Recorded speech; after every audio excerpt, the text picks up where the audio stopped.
1. So, my fiancée Lily, 33 years old, and I, 34 years old, have been in a relationship for a couple of years. Lily enjoys drinking and does it every weekend. Recently, we attended my cousin's wedding. I'm not much of a drinker myself, but Lily convinced me to have a few drinks at the reception instead of my usual joint. I ended up getting more intoxicated than ever before, and to my surprise, I caught Lily and my other cousin Bob, 31 years old, doing MJ together. Bob and I aren't close at all. He thinks of me as a strange person who gets high all the time, while I see him as a conceited and spoiled bully. It was incredibly hurtful to see them together like that, and it felt like a betrayal when Lily dismissed it as just having a good time. Despite our argument, we ended up sleeping together. The next morning I woke up to find her gone. I felt my heart sink, but I didn't want to jump to conclusions. At the reception, I overheard some of Bob's friends joking about how Bob was sleeping with his cousin's fiancée. I confronted them, demanded to know which room they were in, and insisted that one of them come with me. We could hear sounds of closeness before we even reached the room. I instructed Bob's friend to knock and get Bob out without explaining why. So, after yelling and banging on the door, Bob finally opened it and saw me. He stepped back, and I followed him into the room. There was Lily, my fiancée, in bed looking shocked and asking, "What's going on?" Bob didn't say anything. I could only stand there as Lily started freaking out, saying, "It's not what it looks like." But it was exactly what it looked like. Without uttering a word, I walked out. Lily has been relentlessly trying to get in touch with me. She's been calling, texting, and even showing up at my apartment, doing everything she can to explain and justify what happened. But honestly, I've been too numb and hurt to listen to her. As for Bob, he's been strangely silent towards me. However, I've learned that he's been bragging about the situation to our other cousins. I only found out when an uncle scolded him for his behavior. I can't even express how disgusted I am. And as for the reaction from my other cousins, let's just say it hasn't been supportive at all. Many people seem satisfied with mocking me, and it adds to the feeling of betrayal. I've made up my mind that I don't need that kind of negativity in my life at the moment.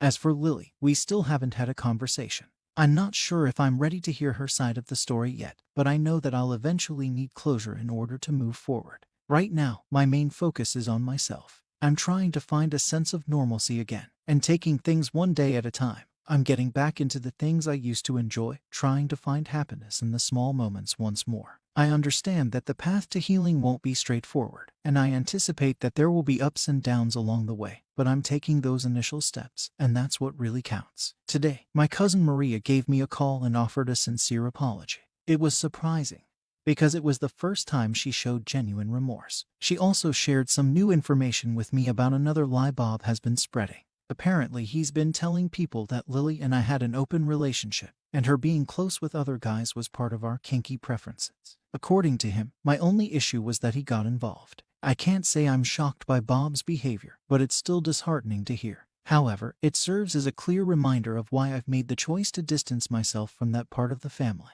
Since my last post, I've made arrangements to go to therapy regularly. It's my lifeline, and I'm hopeful it will help me navigate through this mess I'm in. I'm still not talking to my other cousins. However, I did have a conversation with Clara, Lily's sister. She came over to collect her belongings, and what she revealed shocked and disgusted me. It turns out that Lily has a history of cheating, often with guys who are involved in pills, to settle her debts. Learning this made me feel so sick that I actually threw up. Many of you were right when you said that the cheating and the MJUs weren't the first time this has happened.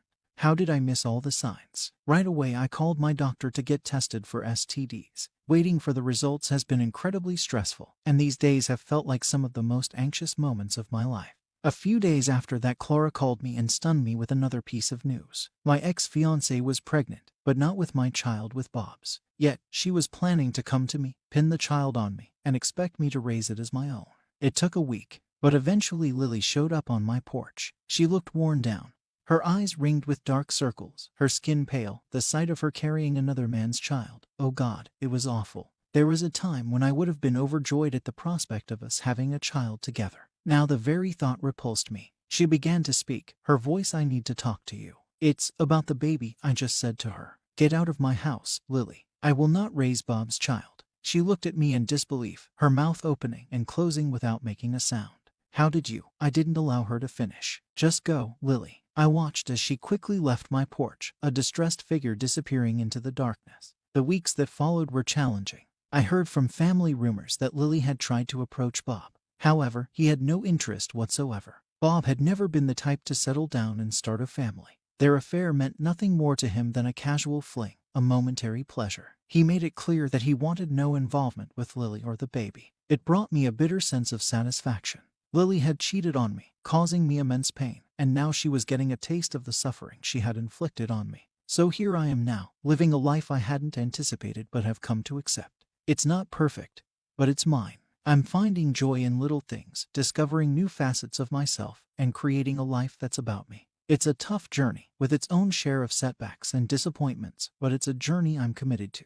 Lily is a chapter of my life that is closed. The betrayal, the heartbreak, the drama, it's all in the past. I have emerged stronger and wiser from the experience, and for that I'm grateful. It was a hard-learned lesson, but it was a lesson nonetheless. As for the future, who knows? I'm keeping my heart open, my spirit hopeful, but one thing's for sure, I won't let anyone else dictate. Second story. Around 4 days ago, my wife revealed that she had been engaged in an affair with her therapist for the past 7 months. Wanted to share, but if there's interest, I could post the full details on a blog or something similar. About 3 months ago, she distanced herself from me and claimed that I no longer deserved closeness, stating that I had to earn it back. This led to a complete lack of closeness in our relationship, leaving our bedroom life completely dormant.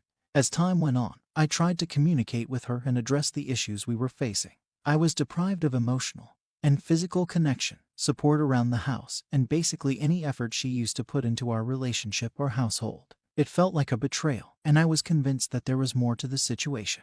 However, every time I confronted her, she would dismiss my concerns, evade my questions, and alter the facts. I consistently asked her to be open and honest with me so that we could work through our issues together. However, it seemed like I was overwhelming her. She never seemed to have time for me and always prioritized other things over our relationship.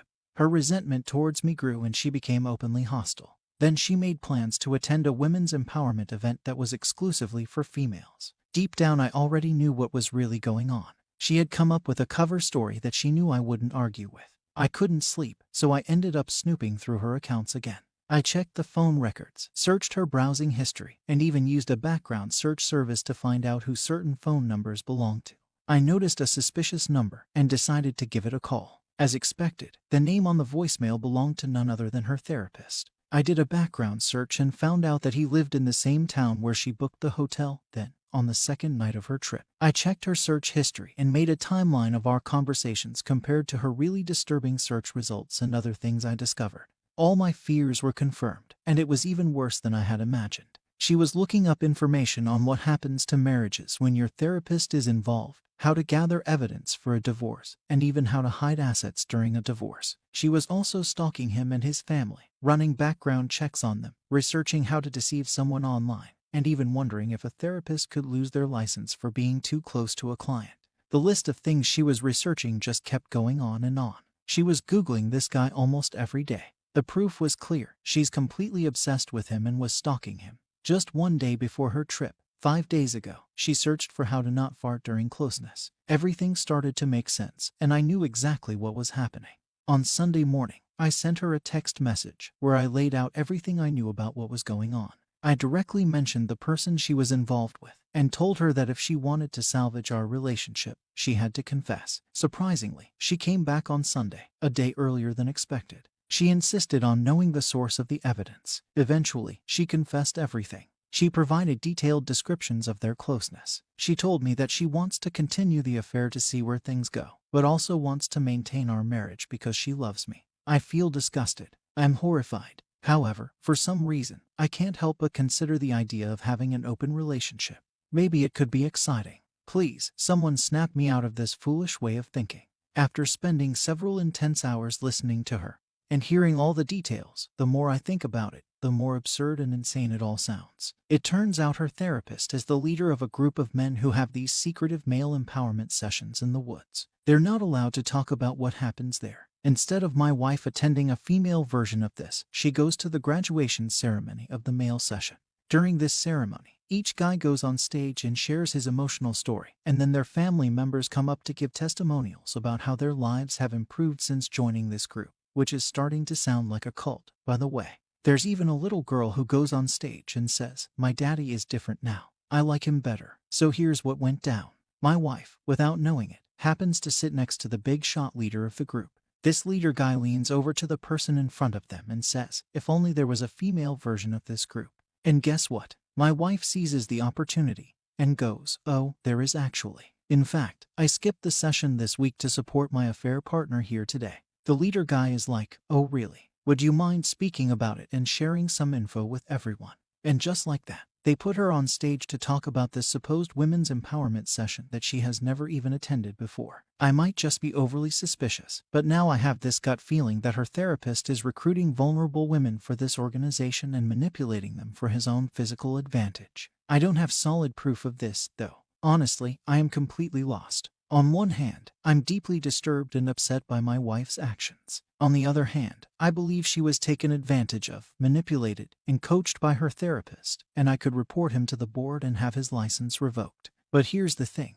My wife doesn't want me to do that. She says it would make her miserable to know that she was the reason his life fell apart. Instead, she wants us to have an open marriage and talks about engaging in three-way and exploring exciting and interesting forms of closeness. And well, she was able to seduce me when she returned, and things were pretty good in that department.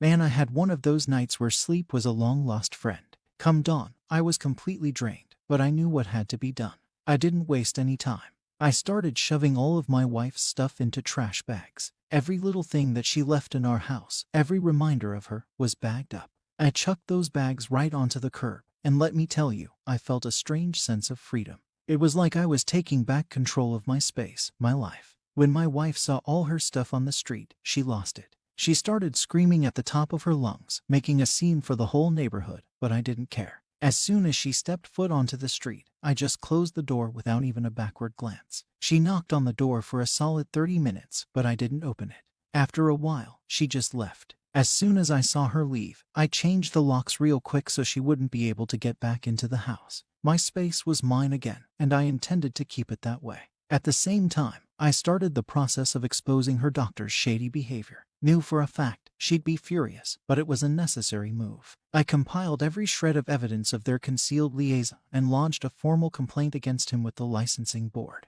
This chap wasn't just crossing professional boundaries, he was blatantly breaking the law. Just a few days later, the dude my wife cheated with got his license yanked. Talk about karma coming back to bite him. His career took a major hit and was pretty much trashed. He was fuming mad, so much so that he went ahead and threatened my wife, swearing to turn her life upside down and ruin her good name.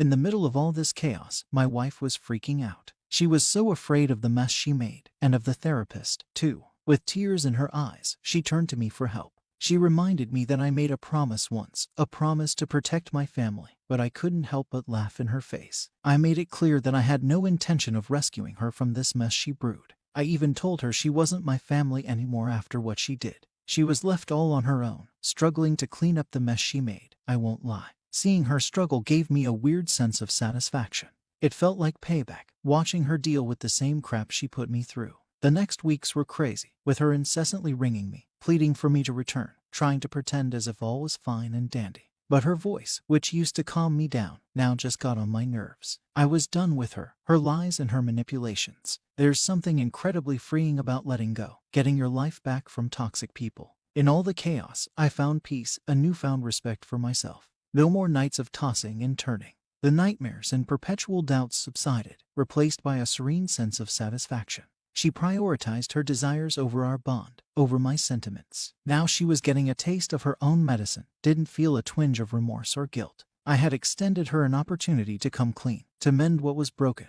But she decided to lie and double-cross me. Now she was on her own, battling the tempest she had triggered, and for the first time, I wasn't there to shield her. She had triggered, and for the first time, I wasn't there to shield her. She had her own mess to mop up,